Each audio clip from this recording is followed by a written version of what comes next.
पिता ने मजदूरी किया, माँ ने गहने बेचे, मजदूरी किए, आपने खुद मजदूरी किया और फिर यहाँ तक पहुँचे। माँ और पापा से जब आप मिले जी, तो कैसा आप महसूस कर रहे थे? उनके चेहरे पे क्या दिख रहा था? सिविल सर्विसेज में ऐसी क्या बात है कि जब भी इसका रिजल्ट आता है तो रिजल्ट नहीं होता है, उत्सव होता है। मुखर्जी नगर आना कितना जरूरी होता है। जिस दिन से चला हूं मेरी मंजिल पे नजर है, आंखों ने कभी मील का पत्थर नहीं देखा, ये फूल मुझे कोई विरासत में मिले हैं, तुमने कांटों भरा बिस्तर नहीं देखा। नमस्कार, मेरा नाम है मनीष भारती। मैं संस्कृति आईएएस प्लेटफॉर्म पर आप सभी का स्वागत करता हूं। साथियों, आज हमारे साथ मौजूद हैं देवेंद्र कुमार।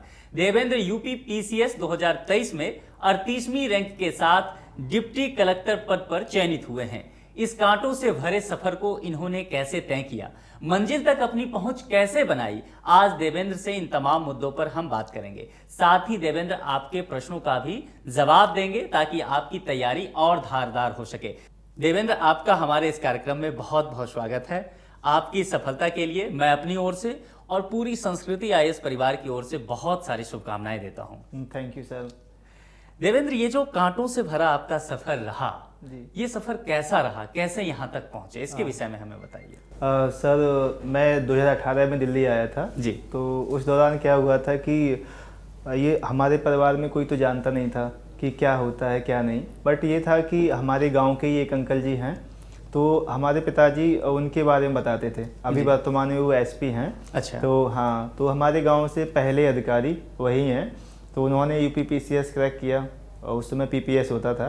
तो यूपी पीसीएस क्रैक किया तो उनके बारे में जाना कि किस तरह से उन्होंने स्ट्रगल, बहुत कठिन परिश्रम किया था और पापा ने उस दौर को देखा है। तो उनका जो रेस्पेक्ट है गांव में, उसको देखा। पापा हमेशा बोलते थे कि मतलब आपको जो है ना कुछ ऐसा काम करना चाहिए ताकि जो तुम्हारे अंकल ने मुकाम प्राप्त किया है और उनका जो रेस्पेक्ट है वो तुम्हें मिले, ऐसा काम करना चाहिए। तो शुरू से हम लोग उनकी कहानियाँ सुनते सुनते बड़े हुए और हमारी पढ़ाई चलती रही। बट हमको ये नहीं पता था, ना ही मेरे पापा को ना ही मुझे, कि इस मुकाम तक कैसे पहुँचा जाता है। ऐसे ही चलता रहा और हमारी जो पृष्ठभूमि है ग्रामीण पृष्ठभूमि है। हमारा काम है कि डेली कुआं खोदना और डेली पानी पीना। हाँ, ज़िंदगी की शुरुआत बड़ी कठिन दौर से हुई क्योंकि जब हम छोटे थे, इवन 2011 तक हमारा जो घर था कच्चा था और छप्पर था। छप्पर मतलब पुआल फूस, वही पानी टपकता था, मम्मी बर्तन रखती, हम भी रखते। और उस तरह से हम लोगों की ज़िंदगी जो है शुरुआत हुई। मतलब पानी जो टपकता था, हाँ, छत से जो है छप्पर था वो टपकता था। बारिश हो जाती थी ज़्यादा तो वो छप्पर टपकता था। कभी एक गिलास रख दिया, कभी कुछ इस तरह से जो है। और ज़िंदगी बड़ी दुखदाई रही उस तरह से। और हमारे पास उतना ज़्यादा संसाधन तो थे नहीं। तो मम्मी और पापा का ये था कि जिस दौर से हम गुजर रहे हैं, हमने देखा है कि एक मजदूर की हालत क्या होती है। एक चीज आपने कहा, मैं रोकना चाहूंगा माफी के साथ, आपने कहा कि रोज कुआं खोदना और रोज पानी पीना, ये कहने का क्या मतलब? इसका मतलब होता है कि हमें आज का हमने खा लिया तो अगले का पता नहीं होता कि क्या मिलेगा। तो कल भी हमको मेहनत करना है तो कल फिर खाना मिलेगा। इसका मतलब इतना ही है। मतलब मजदूरी बैकग्राउंड से। हाँ, मजदूरी बैकग्राउंड। और गाँव में सीजनल होता है मजदूरी, कभी मिल गया सीजनल, जैसे कि गेहूँ कटाई हो गई और गन्ने की छिलाई हो गई या उसकी खुदाई नराई गुड़ाई हो गई, उसी दौरान काम मिल जाता है। खेती से जुड़ा हुआ। हाँ, खेती से जुड़ा हुआ। बाकी सारा जो है ना खाली समय रहता है तो काम होता नहीं है और ज़्यादा काम मिलता नहीं। हम तो आपके पापा करते थे? मेरे पापा मजदूरी करते हैं। हाँ हाँ। आप कभी गए थे खेतों पे? आप भी किए हैं? मैं भी किया हूँ, 12वीं तक तो मैंने भी मजदूरी की है। क्योंकि हाँ, क्योंकि हमारा परिवार 6 लोगों का है, उसमें हम 4 भाई हैं और मम्मी पापा। तो अब काम का क्या है कि हम चारों भाई पढ़ने लगे। पापा ने हमेशा सोचा कि ऐसा ना हो कि एक बच्चे को पढ़ा दिया, 3 बच्चों को पीछे छोड़ दिया। तो पापा का यही कहना था कि हमेशा हम पे कितना भी मेहनत लग जाए, तन मन धन सब कुछ तुम्हीं को समर्पित है। तो उन्होंने मेरी मम्मी मेरे पापा एक साल एक साड़ी और एक जो है शर्ट में कट गई। हम लोगों को भी इतना ज़्यादा नहीं मिलता, लेकिन पापा ने हमेशा कोशिश की कि हम लोगों को कभी कोई प्रॉब्लम ना हो। तो इस तरह से जर्नी चलती रही और वही और हमारी जो है प्रेरणा का स्रोत रहा कि हमको भी कुछ आगे करना है। तो इसी दौरान मैं गांव का पहला व्यक्ति रहा जो साइंस बैकग्राउंड से जो है मैंने पढ़ाई की, 12th पढ़ा। अपने पूरे गांव में आप पहले व्यक्ति रहे जो साइंस बैकग्राउंड से पढ़े? साइंस बैकग्राउंड से मैं पढ़ा। और कहाँ के रहने वाले हैं आप? मैं बरेली उत्तर प्रदेश से, एक तहसील है आंवला। तो आंवला तहसील का ये गांव है, गुड़गांव मुस्तकिल, वहीं का रहने वाला हूँ। तो ग्रामीण पृष्ठभूमि के साथ पढ़ना थोड़ा ये रहता है, एक तो एजुकेशन उस तरह का मिल नहीं पाता, और दूसरा क्या रहता है कि अगर आपके साथ रिसोर्स कम है, और दूसरा कि आपके पास फाइनेंशियल उतना सपोर्ट ना हो, तो पढ़ना बड़ा कठिन होता है। बट हमारे पिताजी ने हमेशा कोशिश की है कि हमको थोड़ा अच्छा एजुकेशन मिले, ताकि हम कुछ आगे अच्छा कर पाएँ, और दूसरा वो लाइफ जी ना पड़े कि छप्पर टपक रहा है, कुछ कर नहीं पा रहे हैं। और मम्मी की भी हालत स्वास्थ्य बहुत ख़राब रहा है, तो हम लोग उतना ज़्यादा क्या बोलते हैं, इलाज पे पैसा खर्च नहीं कर पाए। तो वो दिन भी मैंने देखे हैं। वहाँ से चलते चलते मैं 12th पास कर लिया, और 12th पास करने के बाद मैं बीएससी करने आंवला चला गया, गवर्नमेंट डिग्री ये कॉलेज। 12 तक की जो जर्नी रही, क्या गांव के स्कूल में ही रहा? हाँ, मैं गांव के स्कूल, गांव के सरकारी स्कूल में? नहीं, प्राइवेट से पढ़ा। प्राइवेट से? मैं वहाँ पे सरकारी में नहीं पढ़ा। तो पापा ने हमेशा यही सोचा कि थोड़ा प्राइवेट में अच्छा रहता है, और गांव में उस तरह का पढ़ाई, सरकारी स्कूलों का आप हाल जानते ही हैं। हाँ। और पापा का था कि थोड़ा इन्हें अच्छा एजुकेशन मिल जाएगा, थोड़ा आगे बढ़ जाएंगे, थोड़ा अच्छा कर लेंगे। इस मजदूरी का जो साइकिल है, क्योंकि हमारा घर है उसमें फर्स्ट जनरेशन हूँ मैं जिसने जो है 12th भी पास किया। मेरे घर में जो है कोई मेरे पिताजी 8वीं तक पढ़े हैं, उससे ज़्यादा उनकी पढ़ाई रही नहीं, कंटिन्यू नहीं कर पाए, और कोई जागरूकता का भी अभाव था कि अवेयरनेस थी नहीं। दूसरा गांव में भी ऐसा नहीं कि बहुत ज़्यादा किसी की जॉब लग रही हो, तो उस तरह का माहौल नहीं रहा। और पृष्ठभूमि है कि वो कमज़ोर रही बहुत ज़्यादा। मेरे दादा भी हैं, उनका थोड़ा छोटा सा ही खेती बाड़ी का काम है, वही करते रहे। मतलब गांव में सभी लोग मजदूरी ही करते थे। हाँ, तो एक स्वाभाविक सा चलन बन गया था। हाँ। कि बच्चा बड़ा होगा, खेतों में जाके मजदूरी करेगा, काम करेगा। लेकिन आपके पापा, जितना मैं आपके बात से समझ पा रहा हूँ, वहीं पे एक टर्निंग पॉइंट आपके पापा का वो थिंकिंग प्रोसेस आता है। एजुकेशन के महत्व को उन्होंने समझा, और उससे आप आगे बढ़े। जी बिल्कुल। फिर 12 के बाद आपकी कैसी पढ़ाई आगे बढ़ी? 12th के बाद मैं जो है गवर्नमेंट डिग्री कॉलेज है आंवला में ही, वहाँ में चला गया। वहाँ से मैंने बीएससी किया। तो उस समय क्या था, हमारे गांव में ये रहता था कि साइंस से पढ़ना बहुत कठिन है, साइंस से बच्चे पास नहीं होते हैं। तो उस धारणा को तोड़ने के लिए मैं चला गया आंवला जो है बीएससी करने। अच्छा, एक चीज़ और रहता है कि साइंस से पढ़ने वाले बड़े तेज बच्चे होते हैं, पढ़ने में अच्छे होते हैं। हाँ, मतलब ये है कि क्योंकि उसमें कैलकुलेशन का और थोड़ा न्यूमेरिकल वैल्यू वगैरह, साइंटिफिक अप्रोच है, तो साइंटिफिक अप्रोच है, तो उन सब चीज़ों का बहुत बड़ा योगदान रहता है, और बच्चे मेहनत भी करते हैं उसमें। तो इस वजह से रहता है। और थोड़ा ये भी है, सोसाइटी का थोड़ी धारणा रही, खैर अब तो टूट गई है, कि आर्ट वाले बच्चे कुछ नहीं करते, साइंस वाले बच्चे बहुत आगे जाते हैं। बात है। तो ये एक धारणा थी, एक मिथ था। मेरे हिसाब से ये गलत धारणा है। आप किसी भी स्ट्रीम से पढ़ें, आपकी जो भी रुचि है, आप उसमें आगे बढ़ सकते हैं। वहाँ से मैंने पढ़ाई लिखाई हुई, और मेरा 2016 में बीएससी कंप्लीट हो गया। उसके बाद मैं हॉस्टल में रह के पढ़ा हूँ, अम्बेडकर छात्रावास में। अच्छा। तो वहाँ मैं पढ़ा था, तो वहाँ मैगजीन आती थी। तो हमारे बरेली से ही एक सुभद्रा नाम की मैम है, मुझे उनका पूरा नाम तो याद नहीं है, वो IAS बनी थी। अच्छा। तो उनके बारे में एक आर्टिकल पढ़ा था। और दूसरा, हमारे एक डिग्री कॉलेज में सुनील दिवाकर सर रहे, तो उनका जो है उन्होंने बताया था कि कैसे कैसे जो है यूपीएससी होती है, क्योंकि उन्होंने भी यूपीएससी की तैयारी की थी। बट मुझे ये समझ में नहीं आया कि यूपीएससी और पीसीएस दोनों का डिफरेंस तो मैं जानता ही नहीं था। बट ये था कि तब तक नहीं जानते थे जब तक ग्रेजुएशन हो चुका था। हाँ, ग्रेजुएशन हो चुका था, इसके बाद तब तक मैं नहीं जानता था। हाँ, और क्योंकि मैं फ़ोन से बहुत दूरियां रही, मैं फ़ोन नहीं चलाता था बिल्कुल। और था भी मेरे पास ग्रेजुएशन के बाद मेरे पास फ़ोन आया, वो भी कीपैड नोकिया। अच्छा। वही था। तो वही उनके बाद। कितने ईस्वी में ग्रेजुएशन हो गया था? मेरा 20 साल की उम्र में हो गया था, 20 साढ़े 20 में। कौन सा ईयर चल रहा होगा, मतलब कौन सा ईस्वी चल रहा था? नहीं, 2016-17 मेरा बीएससी 2016-17 में आपका 2016-17 मेरा बीएससी हुआ। उसके बाद मैं पोस्ट ग्रेजुएशन के लिए बरेली चला गया। बरेली में मैं गया, तो वहाँ क्या है कि बरेली में कई सारी कोचिंग संस्थान हैं, तो वहाँ चलता रहता है। तो मैं वहाँ बरेली कॉलेज में मैंने पोस्ट ग्रेजुएशन की शिक्षा के लिए मैं पॉलिटिकल साइंस में गया। तो वहाँ मुझे पता चला गया था कि मतलब यूपीएससी कुछ होता है ऐसा। तो मैं वहाँ गाइडेंस लेने गया, एक कोचिंग में मैंने गाइडेंस लिया भी।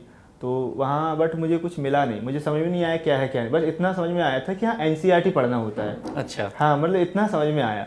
तो एनसीईआरटी पढ़ना होता है, ये समझ में आ गया। तो एनसीईआरटी मैं 6 से लेकर 12 तक सारा एनसीईआरटी ढूंढ के खरीद लाया। ये भी नहीं पता कि न्यू पढ़ना है कि ओल्ड पढ़ना है। अच्छा। बट ये था कि एनसीईआरटी पढ़ना है। तो मैं सारा किताब लेके ले आया। और हम लोगों ने कभी एनसीईआरटी सुना भी नहीं था उससे पहले।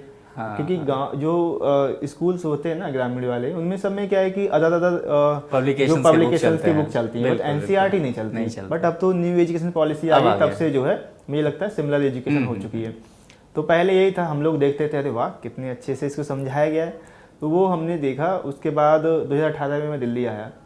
हमारे जो है पापा, क्योंकि गांव में काम नहीं, बट हमने जोड़ जोड़ के जैसे तैसे वो एक 4 भैंस हमारे पास हो गई। तो क्या हो गया? 4 भैंस हो गया। अच्छा। तो वो पापा ने बेच दिया कि कोई नहीं, तुम दिल्ली जा रहे हो, दिल्ली का नाम तो सुना ही है, बहुत ज़्यादा खर्चा होता है यहाँ। अच्छा। ये तो माइंड में था कि खर्चा बहुत ज़्यादा होता है होगा, हाँ। बट पापा ने ये सोचा कि देखो बहुत ज़्यादा इनकम तो नहीं, 40-50 हज़ार का मुझे लगता है सालाना, पापा इतना ही हमारा इनकम होता होगा। हाँ। तो उसमें दिल्ली जैसे शहर का खर्चा उठाना बहुत महंगा होगा, एक महीना का ही 10-15 हज़ार आ जाता है, तो बहुत खर्चा होता है। तो पापा सोचे कोई नहीं, हम तुम्हारी फीस जो है भर देंगे, कैसे कुछ भी हो, हम अपना ज़िंदगी जैसे जीवन यापन है वो कर लेंगे, लेकिन तुम थोड़ा आगे बढ़ जाओ। तो इस ओर था। तो 2018 में आया तो पापा ने भैंस बेच दिया। मैं यहाँ जीटीबी नगर उतरा, हम और पापा, और हमने एक कोचिंग संस्थान में एडमिशन ले लिया। अच्छा, पापा यहाँ आए थे साथ हाँ, में? पापा आए थे साथ में। तो मेरा थोड़ा फिजिकल प्रॉब्लम था, तो उससे मैं सोचा कि वहाँ थोड़ा बैठने की व्यवस्था अच्छा था, बट सीलिंग एक्ट यहाँ दिल्ली में लागू हो गया था उसी समय। हाँ। तो वो कोचिंग जो है रेसिडेंशियल बिल्डिंग में चल रही थी, वो बंद हो गई और हमारा सारा पैसा लेके भाग गए वो लोग। 1-1.5 साल हम लोग केस लड़ते रहे, केस लड़ते। अच्छा, पैसा रिफंड लेने के लिए हम लोग केस लड़ते रहे, 1-1.5 साल हम लोगों ने केस लड़ा। बट कोचिंग क्या होता है कि बहुत बड़े बड़े लोग उसमें इन्वॉल्व होते हैं, तो बहुत ज़्यादा कुछ हो नहीं पाया। फाइनली मुखर्जी नगर थाने में एक समझौता हुआ कि 10-10, 15 हज़ार मिल जाएगा। भाई हम लोगों को 1,10,000 में 15,000 वापस हुआ, और 1 महीने हम लोग कोचिंग किए, सारा पैसा चला गया। वो भी बहुत दुखदाई क्षण रहा। तब एक ये आ गया था एक बात कि मुझे भी जॉब कर लेना चाहिए कहीं ना कहीं। उस वक्त एक चीज़ आपको लगा होगा कि सही से आपको यहाँ के मुखर्जी नगर के विषय में भी जानकारी शायद नहीं रही, जितना मैं समझ पा रहा हूँ। बहुत ज़्यादा नहीं रही, लेकिन मैं कई कोचिंग संस्थानों विजिट किया था, बट वहाँ की फीस बहुत ज़्यादा थी। और हाँ, कि 1.5 लाख, 2 बहुत ज़्यादा फीस थी इवन। तो उतना हमारी क्षमता थी नहीं कि हम कोई कोर्स आगे कंटिन्यू कर पाएँ। बट ये रहा कि 2019 तक मैं इधर उधर यही चलता था, भटकाव हमारा। और 2019 के बाद हमारे गांव के अंकल हैं, उनके बारे में मुझे पता चला कि उनका बिल्डिंग यही है दिल्ली में ही, जो एसपी हैं, जो अभी वर्तमान में एसपी हैं। तो उनका कहना था कि गांव का कोई बच्चा अगर आईएएस या पीसीएस की तैयारी करना चाहता है, तो उनके लिए फ्री ऑफ कॉस्ट उनकी बिल्डिंग है वहाँ दिल्ली में। हाँ। अरे वाह। तो उनका था कि फ्री ऑफ कॉस्ट कोई पढ़ सकता है। अच्छा। तो फिर 2019 में मैं वहाँ आ गया अंकल के यहाँ। वहाँ से उनके गाइडेंस भी मेरे लिए रहा और बहुत सपोर्ट रहा, और उसकी बदौलत जो है मैं इतना कंटिन्यू कर पाया। और पापा की एक तो क्या रहता है कि इस दौरान में, इस जर्नी में क्या रहता है कि फैमिली का सपोर्ट आपको बहुत चाहिए होता है। बहुत चाहिए, हाँ। और मेरे साथ क्या था कि कई फेलियर्स यही चलता रहा। और फाइनली ये मेरा 5वां अटैम्प्ट आ गया। उससे पहले क्या था कि दीदी का सिलेक्शन हो गया था ARTO की पोस्ट पे। तो उनसे मैं जानता था कि दीदी क्या करना चाहिए। एक अंकल थे, तो अंकल का कहना यही था कि फेलियर्स तो आते ही हैं, बट अगर आप लगे रहोगे तो आपको कुछ ना कुछ अच्छा मिल जाएगा। और मुझे याद है कि जब मेरा आरओ नहीं हो पाया, फाइनली नहीं हो पाया था, तो अंकल ने बोला था कि कोई नहीं, तुम्हारे कोई छोटे छोटे अगर एग्जाम नहीं हो रहे हैं तो नेचर ने आपके लिए कुछ बड़ा सोचा है, कुछ अच्छा सोचा है। तो वही चीज़ थी, वही मेरे दिमाग में चलता रहा। और दूसरा हमारा फैमिली का बैकग्राउंड ऐसा रहा।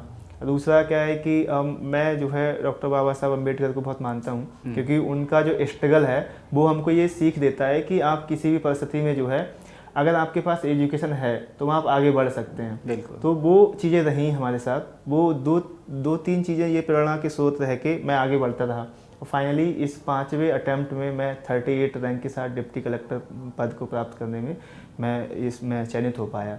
चलिए, ये सफ़र आपका जो है मैं ये कहूँगा कि काफ़ी उतार चढ़ाव इसमें रहा है ना, काफ़ी आपने संघर्ष देखा, लेकिन वही कहते हैं ना, अंत में सब कुछ अच्छा हो गया है ना, हैप्पी एंडिंग हुई आपकी। तो यहाँ अब यूपी में आप डिप्टी कलेक्टर बन चुके हैं, यूपीएससी अभी देना है? हाँ, मतलब कहते ना कि अभी तो पार्टी शुरू हुई है। अरे वाह, क्या बात हाँ, मतलब अभी आसमान नापना बाकी है, तो मैं यूपीएससी दूंगा। तो मैंने अभी यूपीपीसीएस क्रैक किया है, तो ये रहेगा कि इससे कॉन्फिडेंस भी मिल जाता है। बिल्कुल। दूसरा ये रहता है कि जो हम लिखते हैं उस पर विश्वास हो जाता है कि हाँ, हम जो लिख रहे हैं वो कहीं ना कहीं थोड़ा सही डायरेक्शन में लिख रहे हैं। तो अब यूपीएससी मैं टैकल करूंगा, तो अब मैं इस बार का अटेम्प्ट जो है यूपीएससी के लिए दूंगा। जब मुखर्जी नगर आप आए जी। तो अभी भी मुखर्जी नगर में रह रहे हैं? हाँ, मैं मुखर्जी नगर में ही हूँ। सिलेक्शन के बाद घर गए हैं? हाँ, मैं सिलेक्शन के बाद घर गया। माहौल कैसा बनाया वहाँ? माहौल ये है कि मैंने जैसा कि ये पहले से उल्लेख किया है कि मेरे अंकल पहले अपने गांव के पहले ही जो है अधिकारी रहे हैं। उसके बाद उनकी बिटिया मेरी दीदी वो रहीं अधिकारी। उसके बाद गांव में ये एक मिथ बन चुका था उनसे पहले, क्योंकि अंकल के बाद उस मिथ को तोड़ने में दीदी का हाथ रहा। 20-25 साल लगभग लग गए। 25 से 30 साल का जर्नी रहा। उस दौरान कोई इस पद पे क्या कि पूरे क्षेत्र में इस तरह की कोई पद नहीं आ पाए, और गांव में छोटे छोटे जॉब पे भी नहीं जा रहे। तो गांव में इस तरह की एक धारणा बन गई थी, पर नहीं, गांव को क्या ही हो गया है, किसी ने कुछ बोल ही दिया है कि इस गांव से कुछ नहीं होगा। तो मेरे साथ भी था कि मुझे कई अटैम्प्ट लग गए। ये मैंने बताया कि मेरा 5वां अटैम्प्ट था। मैंने यूपीएससी दिया, यूपीएससी में नहीं हुआ। कई छोटे एग्जाम्स थी, उसमें भी नहीं हुआ, क्योंकि छोटे एग्जाम्स की रिकमेंडेशन अलग होती है कि भाई आप कैसी और तरह से आप पढ़ेंगे। तो वही चीज़ें रहीं, नहीं हो पाया। कहीं ना कहीं मुझे लगा कि शायद पत्नी होगा कि नहीं, बट मेरे फैमिली ने हमेशा सपोर्ट किया, कोई नहीं, आगे बढ़ते रहो, मंजिल एक दिन जरूर मिलेगी। और वही सीख जो है मुझे आगे बढ़ाते बढ़ाते इस पोस्ट तक लाने में बहुत बड़ा सहयोग दिया। देवेंद्र, एक चीज़ जो मैं आपसे जानना चाहता हूँ, आपने जितना अपना फैमिली बैकग्राउंड बताया है, जितना संघर्ष आपने किया यहाँ तक पहुँचने के लिए, आपने बताया कि आपने कई छोटे एग्जाम भी दिए। जी। मैं वहीं पे आना चाह रहा हूँ कि जब हम इतना संघर्ष करते हैं, 5 साल का लंबा लगभग आपको समय लगा। ये आपका कौन सा अटेम्प्ट रहा यूपीपीसीएस में? ये मेरा 5वां अटेम्प्ट। 5वां अटेम्प्ट रहा। और इससे पहले आपने मेंस लिखा था? नहीं। ये यानी कि ये 5वें अटेम्प्ट में पहली बार आपने प्रीलिम्स क्वालीफाई किया? पहला प्रीलिम्स, पहला मेंस, पहला इंटरव्यू, फाइनली आपने सिलेक्शन हो गया। तो मैं ये जानना चाह रहा हूँ कि 5वें अटेम्प्ट तक आप आए, 5 साल का संघर्ष रहा है ना, और फैमिली बैकग्राउंड आप जैसा बताए हैं, क्या आपको नहीं लगता कि प्लान बी होना ज़रूरी है, या है तो आपने क्या तैयार किया? हाँ, मेरा मानना यही है कि अगर हम जिस पृष्ठभूमि से आते हैं उस तरह से मुझे लगता है कि यूपीएससी की जर्नी में बहुत उतार चढ़ाव आते हैं। तो मेरे हिसाब से आपको अपना जो है प्लान बी लेके चलना चाहिए। या तो आपके पास इतने पर्याप्त रिसोर्स रहें, घर से आप बहुत मजबूत हैं। अब मेरे जैसी पृष्ठभूमि के जो बच्चे हैं उनके लिए प्लान बी जरूरी है। जैसे कि मैंने ही जो है यूपीएससी की तैयारी के दौरान मैंने क्या किया कि 3 सब्जेक्ट्स में मैंने एमए कर लिया। 3 सब्जेक्ट से मैं कर लिया? सब्जेक्ट से। समय का अच्छा उपयोग किया। हाँ, मैं क्योंकि जीएस पढ़ते हैं तो मैंने सोचा कि जीएस का क्यों ना सदुपयोग किया जाए। तो मैं पॉलिटिकल साइंस, हिस्ट्री और सोशलॉजी से मैंने पोस्ट ग्रेजुएशन किया, और फिलहाल मैं फिलोसफी से कर रहा हूँ। अच्छा, ये चौथे सब्जेक्ट से कर रहे हैं? मैं चौथे सब्जेक्ट से। कितने सब्जेक्ट से पूरा करना है? मैं तो चाहता हूँ कि जिंदगी भर एक विद्यार्थी बन के रहा जाए। ये कहिए कि जीएस में जितने सब्जेक्ट आप पढ़े हैं सबसे मैं सबसे करना चाहूँगा, और वो रहेगा भी। तो मैं 2021 में मैं नेट क्वालिफाई कर लिया था हिस्ट्री विषय से। अच्छा। हाँ, फिर मैं सोचा कि मैंने क्या किया, एमए ना वैसे 2 तरह से होता है, एक रेगुलर होता है, एक प्राइवेट होता है। मैंने प्राइवेट एमए किया ताकि ये रहे कि अगर मेरा इंटरव्यू हो तो उसमें इस तरह के ना हो क्वेश्चन कि आपने कितना विराम रहा, मतलब जो बीच का गैप रहा था उसको कैसे जस्टिफाई किया जाए, उसके लिए भी मैं पढ़ता रहा। तो मैंने क्या किया, साथ में बीएड भी किया। अच्छा, बीएड किया? बीएड भी मैं कर लिया। ओके। वो सब मैं करता रहा, क्योंकि ये ना रहे कि अगर यूपीएससी ना हो, क्योंकि कहीं ना कहीं तो ये है कि अपने आप को थोड़ा अपलिफ्टमेंट करना ही है, उसको उठाना ही है। तो ये ना रहे कि अगर यूपीएससी से इधर से अगर नहीं बचता है समय या नहीं हो पाता है किसी भी कारणवश, तो कहीं ना कहीं प्लान बी आपका होगा, तो आप उस तरफ जा सकते हैं। और जो आपका यूपीएससी का जर्नी रहा है, हमने जो कुछ यूपीएससी के दौरान सीखा है वो उसमें इम्प्लीमेंट करके कुछ और आगे बच्चों को आगे बढ़ा सकें। मतलब पूरी तरह से आपने, आपके पापा ने, फैमिली ने ये निर्णय कर लिया था कि चाहे कुछ भी हो जाए, ये जनरेशन जो है इसको मजदूरी नहीं करने देना है। हाँ, मतलब यही था कि जिस तरह से हमने भी पापा को देखा है कि कई मुकाम ऐसे रहे, मैंने एक उस दौरान छोड़ दिया था कि एक मुकाम ऐसा आया मेरी लाइफ में। मैं 9th क्लास में था, तो 9th क्लास में मेरा क्या होता है कि रजिस्ट्रेशन फीस, आप इनरोल हो जाते हैं 9th क्लास में, एडमिशन ले लिया, लेकिन आपको रजिस्ट्रेशन कराना पड़ता है। हाँ।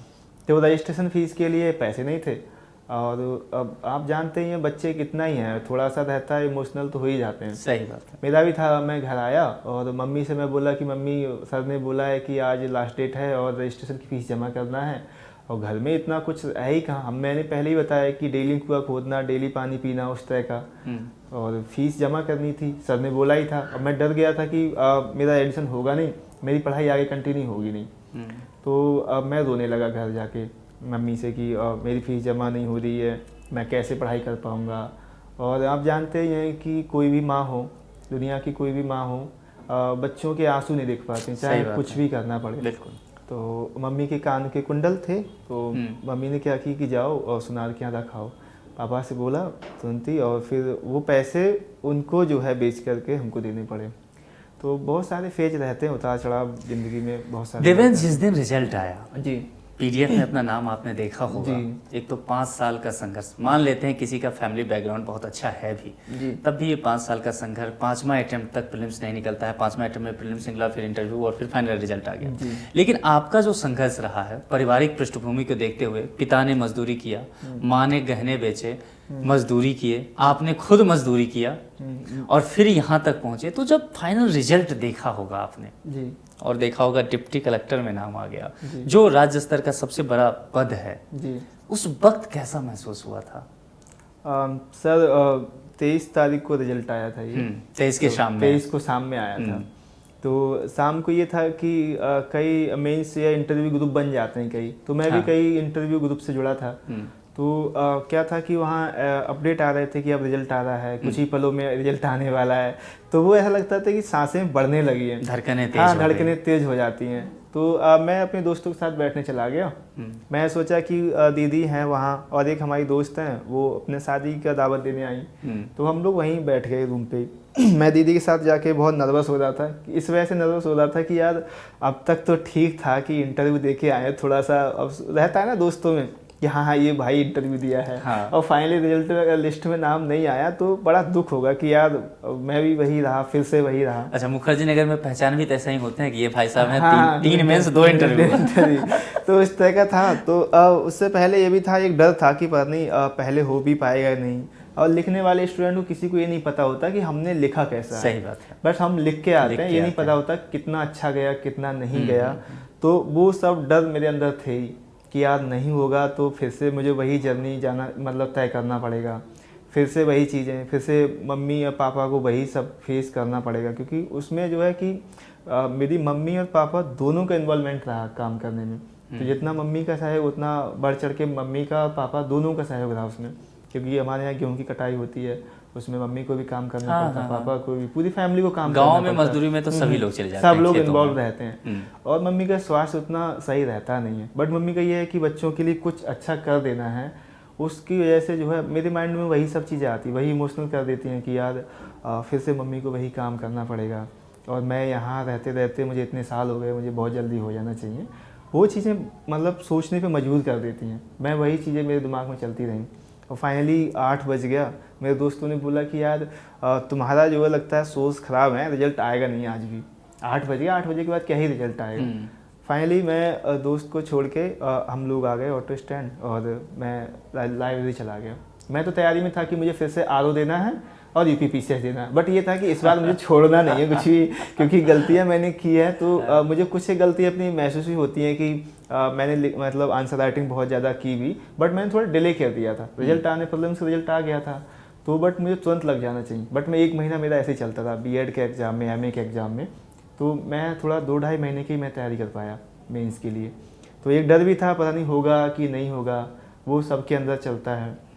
तो मैंने सोचा कि यार चलो ठीक है, अब चलते हैं, तैयारी करते हैं अगले दिन के लिए। मतलब कल आ गया तो कल आ जाएगा, नहीं आया तो आज।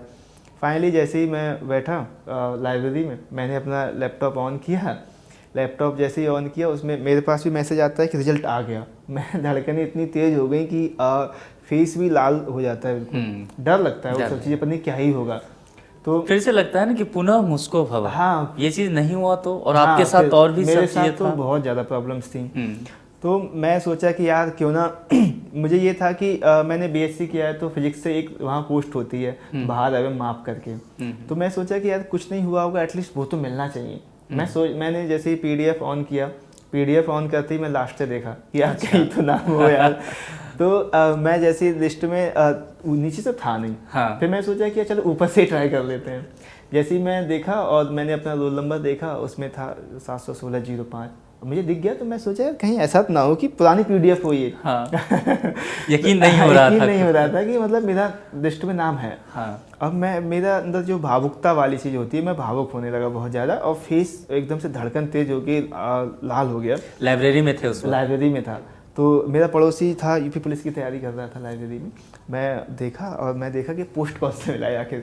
ऊपर से देख के इसको देखा डिप्टी कलेक्टर, हमको डिप्टी कलेक्टर मिल गया। मतलब ये रहता है ना कि मुझे डिप्टी कलेक्टर की बिल्कुल उम्मीद नहीं थी। ये था कि कुछ ना कुछ मिल सकता है। हाँ, ये भी नहीं था कि मिल ही जाएगा, ये था कि कुछ ना कुछ तो मिल सकता है, क्योंकि 2 प्रेफरेंस मेरे पास स्पेशल थी। एक सोशलॉजी से असिस्टेंट लेवल कमिश्नर, और दूसरा ये बाहर है माफ वाली।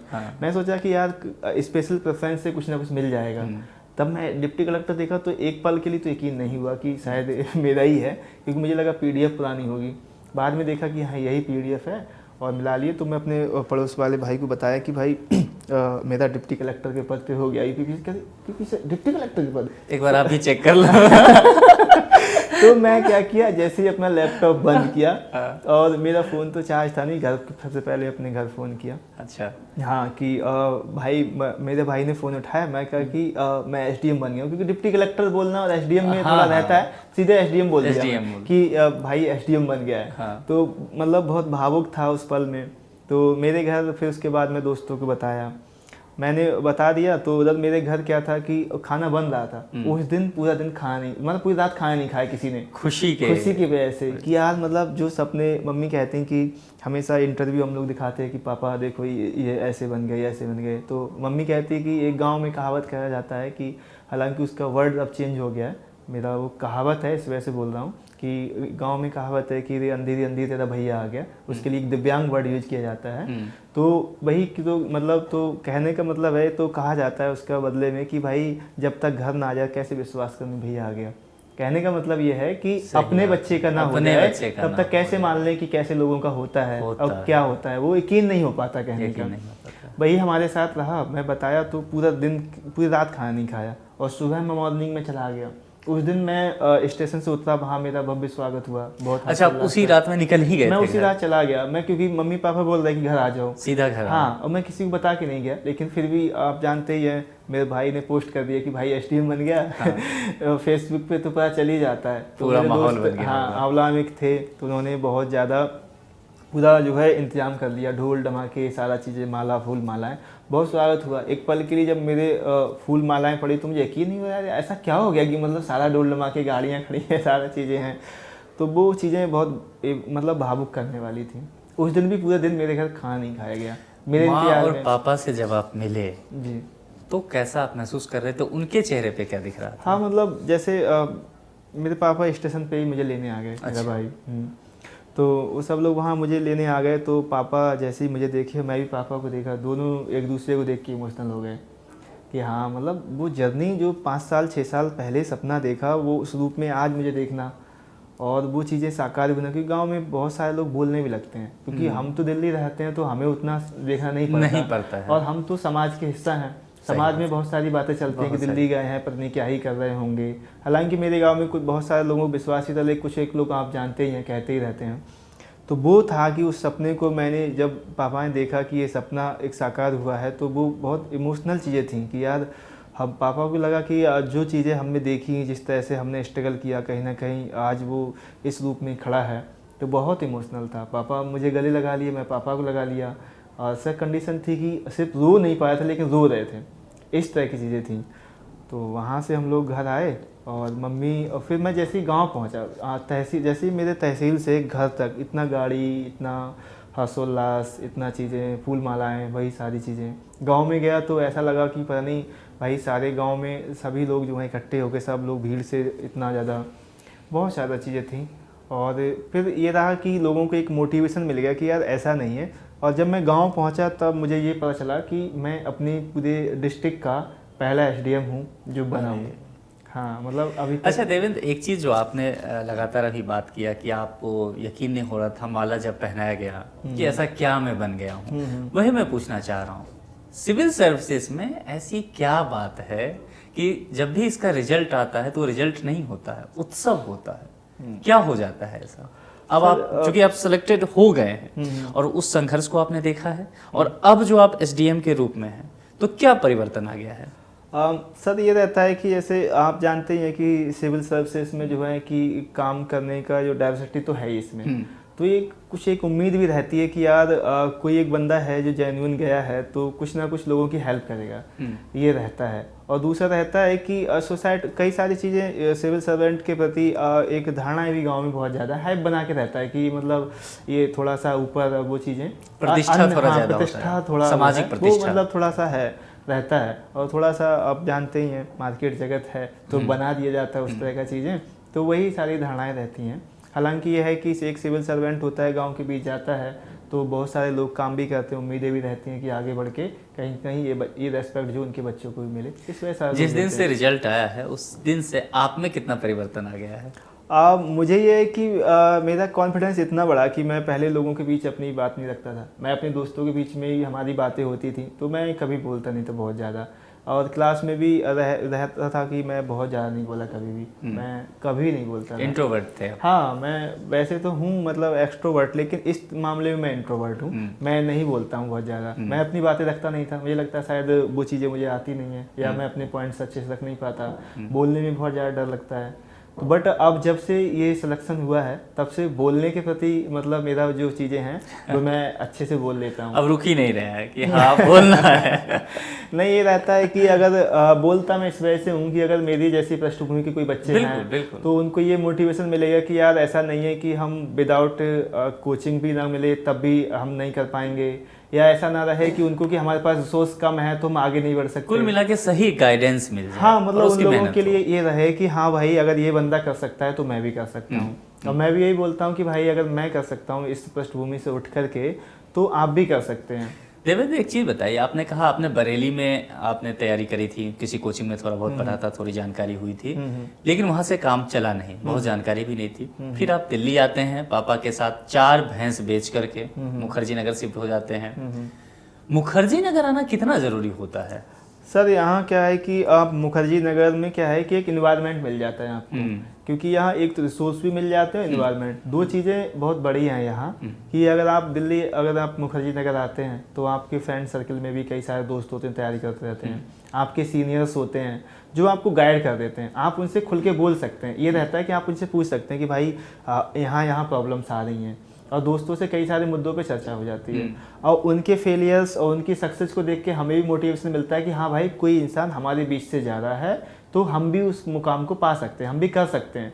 और ये रहता है उनकी जर्नी देख करके हमें ये मोटिवेशन मिलता है कि यार उस बंदे ने इतना मेहनत किया है तो वो आगे बढ़ रहा है, इसका मतलब है कि अगर हम भी मेहनत करेंगे तो हम आगे जा सकते हैं, और किस वे से वो जा रहे हैं वो हम पूछ सकते हैं। और दूसरा रिसोर्स का रहता है, यहाँ टेस्ट सीरीज हैं, बुक्स हैं, सबसे पहले मिल ही जाती हैं और रिसोर्स मिल जाता है। तो इन्वायरमेंट और रिसोर्स यहाँ पे एक चीज़ जो इन्वायरमेंट का आपने जिक्र किया उसी को लेकर के मैं बात करना चाहूँगा। इन्वायरमेंट एक तो चलिए टीचर्स मिल जाते हैं, रिसोर्सेज हैं, दूसरी एक चीज़ की आपने कहा कि सभी अभ्यर्थी ही हैं यहाँ, यानी कि दोस्तों का कहीं न कहीं अगर योगदान के है ना, इस तैयारी के दौरान साथ रहने वाले, आसपास के फ्लैट में रहने वाले, जिस तरफ चौक चौराहा निकल रहे हैं तो अब जैसे आप ही निकलेंगे तो अब देवेंद्र जो है डिप्टी कलेक्टर हैं, चाय पी रहे हैं चौराहे पे खड़े होकर के, अब 10 बच्चे ने देखा कह रहे भाई ये डिप्टी कलेक्टर है ना, तो वो एक उत्साह बढ़ता है इस जगह पर लेकर के। दोस्तों का कितना योगदान होता है सर्विस में? मेरा मानना यही है कि अगर आप इस जर्नी में हैं तो आपका जो दोस्त हैं वो आपके जैसे रीढ़ की हड्डी होती है ना,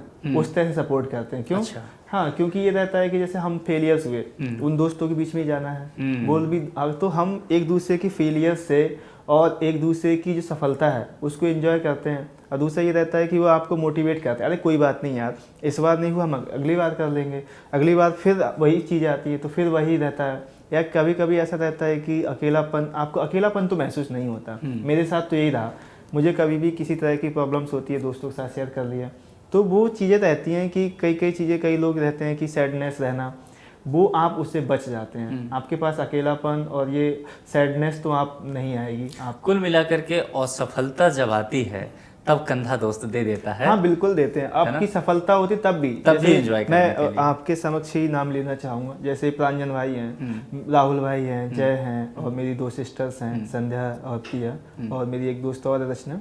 तो इन सब से जैसे आप क्या रहता है कि आप बात करते हैं तो आपको ये नहीं रहता कि यार आपको जज किया जा रहा है कि आप सक्सेस हैं या फेलियर्स हैं। आपके सक्सेस में भी वो सफल हैं, मतलब साथ में हैं, और आपकी फेलियर्स में वो साथ रहते हैं, मतलब हमेशा आपके साथ रहेंगे। कई मुद्दे रहेंगे जिस पे आप जो है आप उनसे डिस्कस कर सकते हैं। कई चीज़ें रहती हैं कि आपको कुछ समझ में नहीं आता, उनसे पूछ सकते हैं, कह सकते हैं। जैसे कि मेरा मेंस बहुत ज़्यादा अच्छा मैं परफॉर्म नहीं कर पा रहा था, मेरा टेस्ट रिव्यू मार्क्स उतना अच्छा नहीं आ पा रहा था, तो मैं अपने दोस्तों को बोलता था, तो मेरे दोस्त हमेशा यही बोलते थे कि यार कोई नहीं यार देवेंद्र, लगते रहो, लगे रहो। अगर आप कॉपी अच्छे से लिख के आएंगे, पूरी लिख के आएंगे, तो आपका नाम लिस्ट में होगा। तो ये मोटिवेशन आपको कहाँ मिलेगा? आपकी कोई प्रॉब्लम से आप उनसे शेयर करेंगे, इवन कभी कभी फाइनेंशियल प्रॉब्लम हो जाए तब भी दोस्त आपको सपोर्ट कर देते हैं। बहुत सारी चीजें वो चलता फिरता दोस्त जो वो बैंक होता है मतलब दोस्त आपका बहुत हेल्पफुल रहता है। मेरा मानना यही है कि अगर आपके पास अच्छे दोस्त हैं तो आपकी लाइफ में बहुत बड़े वो सहायक हैं। आज आप जानते ही हैं कि प्रांजन भाई भी मेरे साथ हमेशा ही हैं, मेरा जहाँ मौका हो रहा है वहाँ चले जाते हैं, जब भी मुझे किसी चीज़ की जरूरत पड़ती है वहाँ आ जाते हैं। ऐसे ही मेरे राहुल भाई, जय, ये लोग भी मतलब एक तरह से हमेशा हर तरह से सपोर्टिव रहते हैं। कोई नहीं यार, लगे रहो लगे रहो। अब मेरा हो गया है तो अब इनको ये लगता है कि हाँ भाई, अब हमने तो क्योंकि मेरी जर्नी पूरी देखी है, साथ रहे सारी हैं, चीज़ें साथ देखी पढ़े हैं, हैं। तब ये लगता है कि यार अब आपका हुआ है तो अब हमारा भी होना तय है, क्योंकि जो जर्नी मैंने जिस तरह से तय की है उनको सारी चीज़ें पता है, वो भी वही चीज़ें करेंगे। बिल्कुल, और थोड़ा सा जो मैंने गलतियां की है उनसे सीख के वो थोड़ा अच्छा कर लेंगे। तो मुझे लगता है कि हाँ रिजल्ट आने तय है। मतलब एक दूसरे के पूरक हो जाते हाँ हैं बिल्कुल कहीं सर। न कहीं। जी सर।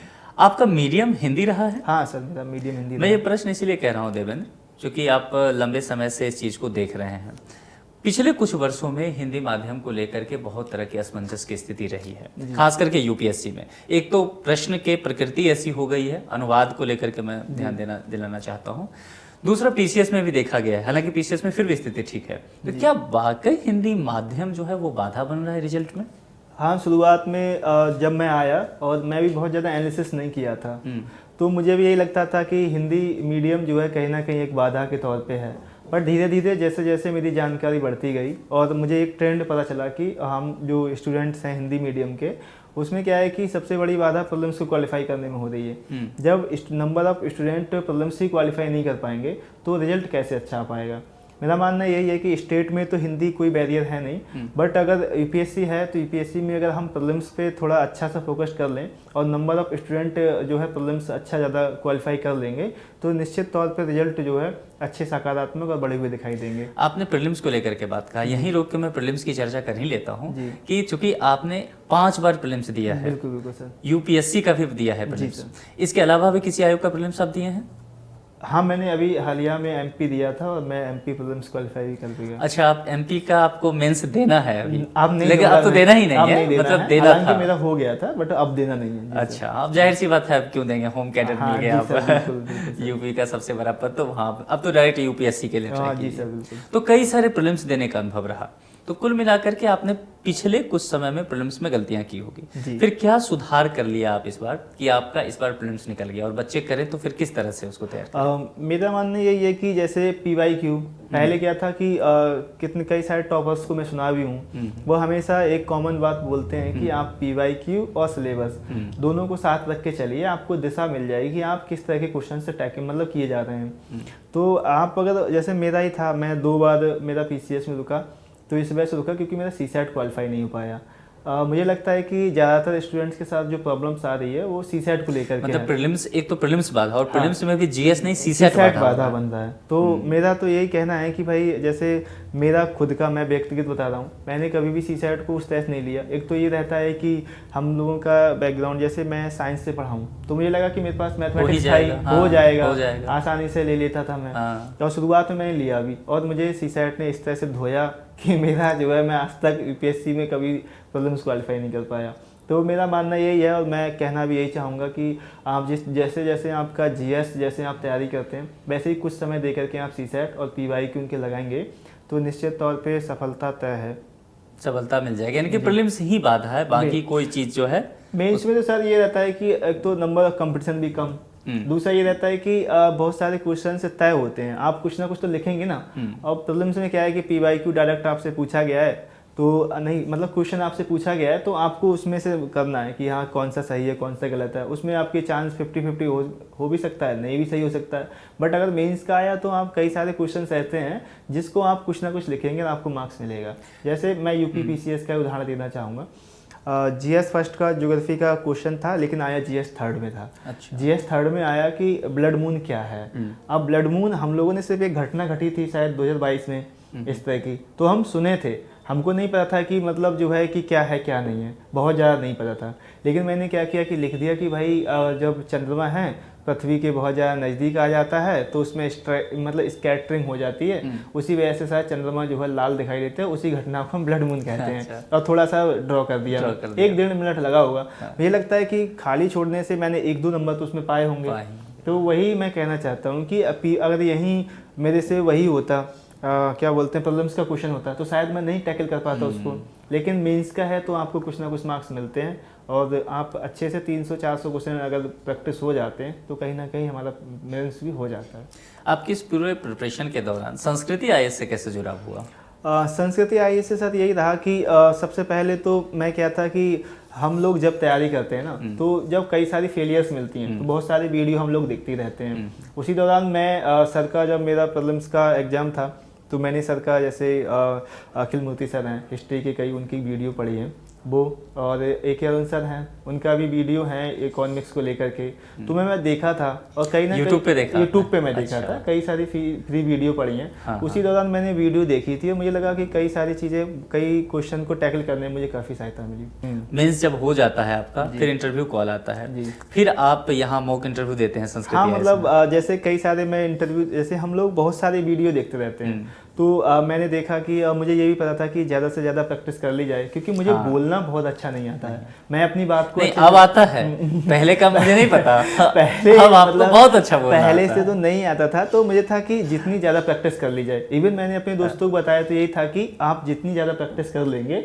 उतना आप जो है आपके अंदर का जो फियर है वो दूर हो जाएगा। तो मेरा ही था, मैंने कई जगह और भी दिए और इसी दौरान मैं संस्कृति IAS में आया। तो मैं संस्कृति IAS में यहाँ आया तो मुझे लगा कि संस्कृति IAS से जिस तरह से क्वेश्चन मुझसे पूछे गए तो उसी तरह के क्वेश्चन जो है मुझसे कहीं ना कहीं मुझे जो है जो मेरा मेन इंटरव्यू था उसमें देखने को मिले, क्योंकि सोशियोलॉजी मेरा सब्जेक्ट रहा है। उस तरह के क्वेश्चन यहाँ हुए, कुछ एक क्वेश्चन मेरे वहाँ भी हुए थे। अच्छा, क्वेश्चन मैच किया आपका? हाँ मतलब कुछ एक क्वेश्चन मेरे मैच किए थे, तो मुझे लगा कि जो टीम है यहाँ की इंटरव्यू पैनल जो है काफी हेल्पफुल है। आप यहाँ किनके CVP श्रीवास्तव सर के पैनल में थे? हाँ मैं श्रीवास्तव सर के पैनल में था और मुझे लगा कि काफी हेल्प मुझे मिली मेन एग्जाम मतलब मेन इंटरव्यू में।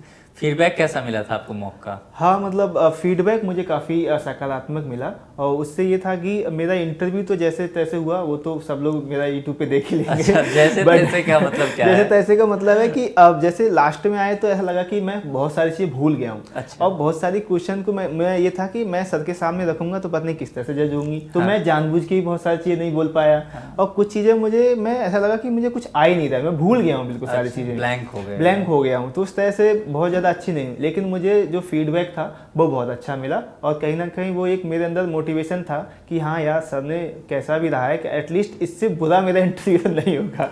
तो इस तरह से था कि एक मोटिवेशन रहा मेरे लिए कि यार किसी भी तरह का आए, कई मैंने पैनल देख लिए, किसी भी तरह का मुझे पैनल मिलेगा तो एटलीस्ट जो सबसे लोएस्ट नंबर होते हैं एटलीस्ट वो तो मुझे नहीं मिलेंगे। तो ये कॉन्फिडेंस मुझे यहाँ इंटरव्यू देने के बाद मिल गया था। और UP PCS में क्या होता है कि इंटरव्यू का बहुत ज्यादा रोल होता है, 100 मार्क्स का ही होता है, तो कहीं ना कहीं कुछ जगह मतलब जो है मायने भी रखता है इंटरव्यू। हाँ ये होता है, कम मार्क्स के अगर छूट रहा है तो चीजें मायने भी रखता है। जी बिल्कुल। तो जब आप इंटरव्यू देने गए होंगे प्रयागराज, है ना, तो कैसा माहौल वहाँ का था, है ना, और यहाँ आपने दिया था या संस्कृति IAS में मूव, तो वहाँ के लेवल कितना मैच कर पा रहे थे आप? जैसे मेरा था कि मैं पापा को साथ लेके गया और एक दिन पहले चला गया। क्योंकि जब मैं मेंस के लिए भी प्रयागराज में गया था तो बहुत सारी थकावट हो गई थी यहाँ से जाने के बाद, तो मैं सोचा कि एक दिन पहले चले जाओ ताकि थकान ना लगे उस तरह की। और मैं जब भी बोलता हूँ थोड़ा सा लगता है फेस मेरा उस तरह का, जब मैं इंटरव्यू देता था तब नहीं रहता था।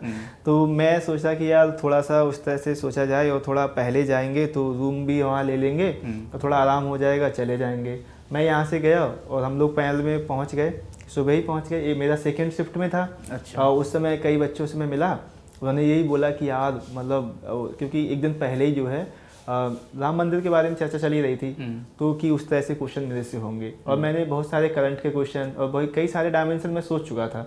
लेकिन एक ये भी था मन में कि यार जैसे मैं संस्कृति आईएएस में आया, संस्कृति आईएएस में क्या था कि पैनल ने मेरे से सोशलॉजी भी पूछ लिए, तो अब मैं मन में था कि हो सकता है सोशलॉजी पे भी क्वेश्चन हो। एक था ये था कि एक दो क्वेश्चन होगा, हो सकता है। बट जब मैं मेन एग्जाम में गया, मेन इंटरव्यू में, तो मैं बाय लकी कहूँगा इसके लिए, क्योंकि मुझसे पहले करंट बेस और यही राम मंदिर के ऊपर बहुत सारे क्वेश्चन हुए, बट मैं लकी रहा कि मेरे पैनल से जो है उस तरह क्वेश्चन नहीं हुए। मेरा जो एजुकेशन बैकग्राउंड और जहाँ जिस जगह से मैं बिलोंग करता हूँ उसी के सराउंडेड जो है मुझसे क्वेश्चन रहे जी, तो वो क्वेश्चन आपके लिए ज़्यादा अच्छा है। हाँ, मतलब काफ़ी हेल्पफुल रहे। देवेंद्र, आपने करंट अफेयर्स की बात की, मैं वहीं आना चाहूँगा। करंट अफेयर्स के लिए बहुत सारे जो अभ्यर्थी जो सफल हो भी चुके हैं वो भी सुझाव देते हैं कि अखबार पढ़ना चाहिए, और जनरली अभ्यर्थी भी अखबार पढ़ते ही हैं। आपने अखबार पढ़ा या नहीं, कैसे करंट अफेयर्स को हैंडल किया? मैं देखो पर्सनली मैंने तो अखबार नहीं पढ़ा। अच्छा। मैं कभी कभी देख लेता था, हाँ। हमेशा नहीं देखता था। शुरुआत में मैंने था कि द हिंदू और दैनिक जागरण संस्करण, क्योंकि हिंदी मीडियम से हैं तो हिंदी मीडियम वालों के लिए बोला जाता है कि दैनिक जागरण का राष्ट्रीय संस्करण आता है, आप उसको पढ़ सकते हैं, उसमें भी एडिटोरियल पेज का, और उससे क्या रहता है कि आप जुड़े रहते हैं। हालांकि मैंने अखबार बहुत ज़्यादा फॉलो नहीं किया, लेकिन मैं ये भी नहीं कहना चाहूँगा कि अखबार नहीं पढ़ना चाहिए। मेरे हिसाब से आप एक कोई ना कोई अखबार आप पढ़ लीजिए, ताकि आपका डेली का करंट से जुड़ाव रहता रहे और आप उससे अवेयर रहें। एक चीज आपने बहुत शुरुआत में कहा था, अभी हम जब बातचीत कर रहे थे एनसीईआरटी को लेकर के, जी। आपने कहा था कि आपको बस इतना जानकारी हो गया था बरेली जाकर के कि एनसीईआरटी कोई किताब होती है और आपने इकट्ठा करके 6वीं से 12वीं तक का ले आया। एनसीईआरटी पढ़ना कितना जरूरी है इस एग्जाम के लिए? मेरा मानना यही है, अगर मुझसे व्यक्तिगत तौर पे पूछा जाए, मैंने भी टॉपर से सुना है कि एनसीईआरटी पढ़ना चाहिए, बट मैं रिकमेंड यही करूँगा कि अगर आप शुरुआत से तैयारी कर रहे हैं आपकी जर्नी में और बहुत ज़्यादा आपको गाइडेंस नहीं है, तो आपको जो है अपनी बेसिक एजुकेशन के लिए जो है बेसिक नॉलेज के लिए आपको एनसीईआरटी पढ़ना चाहिए। लेकिन जहाँ तक मैंने समझ पाया हूँ एनसीईआरटी को, तो मेरा यही है कि 6 से 12 तक सारी एनसीईआरटी एटलीस्ट नहीं पढ़नी होती। कुछ एक एनसीईआरटी होती हैं, बहुत से 7 से 8 एनसीईआरटी होती हैं, उसको आप पढ़ लेंगे तो आपकी बेसिक अंडरस्टैंडिंग बन जाएगी और आप मेंस के स्तर और प्रीलिम्स के स्तर पर कुछ अच्छा कर सकते हैं। 2 पेपर है यूपी स्पेशल का जो नया ऐड हुआ है, तो यूपी स्पेशल की तैयारी आपने कैसे की? यूपी स्पेशल की तैयारी सर सबके लिए नया था, ये मैं सुन चुका था। मुझे ये भी पता चला कि हाँ भाई जो नया सबके लिए है वो मेरे लिए भी नया है। सही बात तो है। बहुत ज़्यादा उसके लिए नहीं, लेकिन जो सिलेबस है जिस तरह से डिफाइन हुआ है, तो वो उसमें 5वें पेपर के लिए उतनी ज़्यादा प्रॉब्लम्स नहीं होती, क्योंकि उसमें हिस्ट्री है, कल्चर है, ज्योग्राफी है, और यूपी का जो हिस्टोरिकल बैकग्राउंड, ज्योग्राफिकल बैकग्राउंड है उसके बारे में है, और हम लोग पढ़ते चले आए हिस्ट्री के लिए, तो उसमें 5वें पेपर में इतनी ज़्यादा प्रॉब्लम्स नहीं होती है। प्रॉब्लम्स 6ठे पेपर में होती है, क्योंकि 6ठे पेपर में क्या है कि इकोनॉमी वाला सेक्शन है, और यूपी गवर्नमेंट अभी बहुत ज़्यादा इकोनॉमिक डेवलपमेंट पे जो है बहुत ज़्यादा उनका फोकस्ड है। तो उसमें क्या रहता है कि कई सारी पॉलिसी वाले क्वेश्चन हैं और कई सारे करंट के इशू हैं, वो आपसे जो वहाँ पूछे जाते हैं। और हमसे पहले किसी को, जैसे अभी नया नया पेपर जुड़ा है, किसी को भी इतनी ज़्यादा जानकारी थी नहीं कि भाई क्या ही आ जाएगा।